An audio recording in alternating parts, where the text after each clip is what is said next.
Hey guys, and welcome back to another update on my Dragon Ball Legacy of Goku remake. So, I've actually made a lot more progress than it might look at first.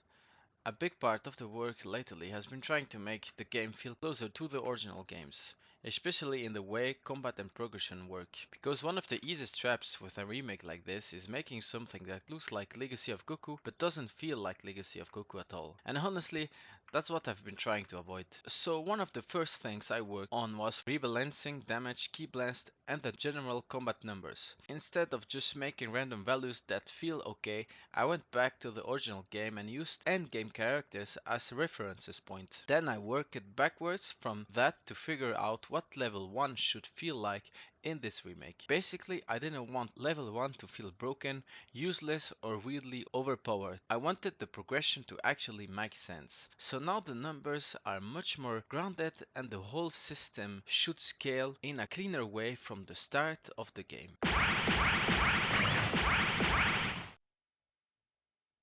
I also made improvements to the movements.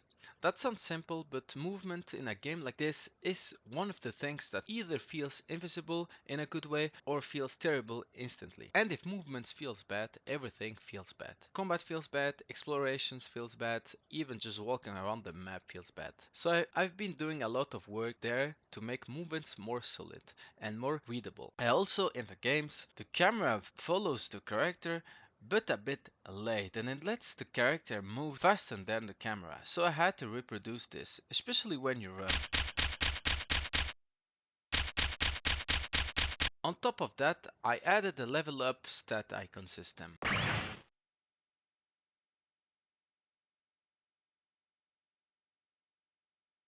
So now, when the player leveled up and still has points to distribute, a small icon appears like in-game, like in the original game, and once all the points are spent, it will disappear.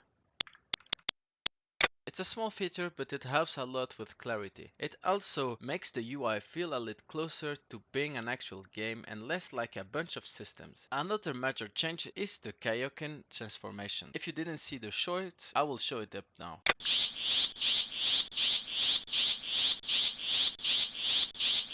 I had some suggestions that maybe it could drain the HP, maybe it could drain something else. I had to rethink about it. And we have the transformation here that will load up, and when it's fully loaded up you can reuse your Kaioken transformation again. That was a big one, and for that I also made a pretty important decision. I stopped using Vegito as the main test character and I switched over to Son Goku, and honestly that just makes more sense. Vegito was useful as a test character for a while, but if I'm building transformations, systems, progressions and attacks that are actually supposed to match the Legacy of Goku style, then Goku is the obvious choice. So from now Goku is basically the main character for testing all of this stuff. Which also means I can finally stop pretending Vegito was just casually hanging out in early game areas fighting random enemies for researchers purposes. Speaking of enemies, I also added a new enemy and started improving enemy behavior a lot more. Right now I'm trying to build a stronger base for enemy AI before going too crazy with variety. So the goal isn't add 20 enemies as fast as possible.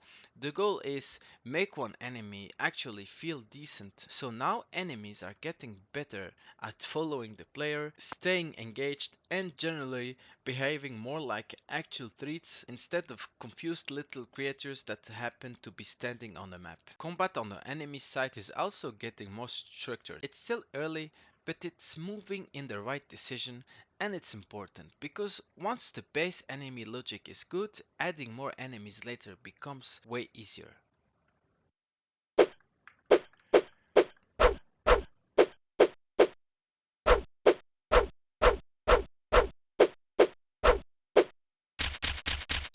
I also started working on the map more seriously, and I'm not going to lie, map work is still a pain. Like every time I think okay this should be simple, it immediately becomes not simple. But the good news is I found a Discord with Legacy of Goku 2 fans and that helped a lot. I found some really useful resources there and I want to give a shout out to the people in that community. I'll leave the Discord link in the description for anyone who wants to check it out. That kind of resources sharing really helps, especially for a project like this where getting the right feel is just important as getting the code to work. And that's kind of the big theme of the whole update. I'm not just trying to make systems exist, I'm trying to make them feel right. Because there is a huge difference between the player can move, attack, transform and level up, and the player can move, attack, transform and level up in a way that actually feels like a proper Legacy of Goku style experience. That's the part that takes time. So where does the project go next? The next big goal is to finish a more complete map and then put together a small playable demo focused mainly on combat and movement. I want people to be able to try it, give feedback, tell me what feels good, what feels off, what needs more polish, and what needs a full rework. Once that foundation is more stable, then I can move into the bigger stuff more confidently, especially the story side of the game.